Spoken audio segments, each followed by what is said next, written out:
কিছু মানুষের গাফিলতির কারণে বাংলাদেশের বেশ অনেকগুলো শিশু আজ প্রাণ হারিয়েছে। আমাদের যে পরিকল্পনা, আগামী 5 বছরের পরিকল্পনার অধিকাংশ পরিকল্পনা হচ্ছে গ্রামের মানুষকে ঘিরে, যেখানে বাংলাদেশের 70% জনসংখ্যার 70% মানুষ গ্রামে বাস করে। এই মানুষগুলোকে ঘিরে আমরা বিভিন্ন পরিকল্পনা গ্রহণ করেছি। এই যে দেখেন, আজকে একটু আগে হাসপাতালে, এই যে পাশে যে ছোট্ট হাসপাতালটা আছে, এই হাসপাতালে আমরা বাচ্চাদেরকে হাম আর রুবেলার ভ্যাকসিনেশন আমরা দিয়েছি, ইঞ্জেকশন আমরা দিয়েছি, টিকা দিয়েছি। কেন?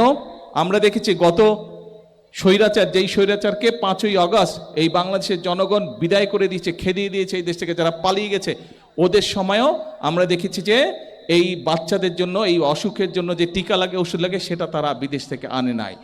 একই সাথে তারপরে 5 তারিখে যেই সরকার আসলো,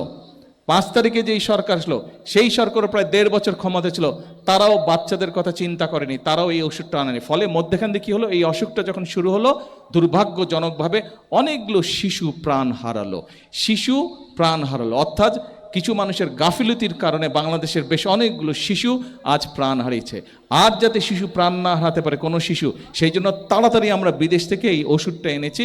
ওষুধটা এনে এখন 2 কোটি, সারা দেশের 2 কোটি বাচ্চাকে আমরা এই টিকাটা দিব, যাতে করে বাচ্চারা সুস্থ থাকে, যাতে করে এই অসুখ না হয়, যাতে করে মায়েদের টেনশন না হয়, যাতে করে বাবাদের টেনশন না হয়। ইনশাল্লাহ সেই কাজ আমরা করব।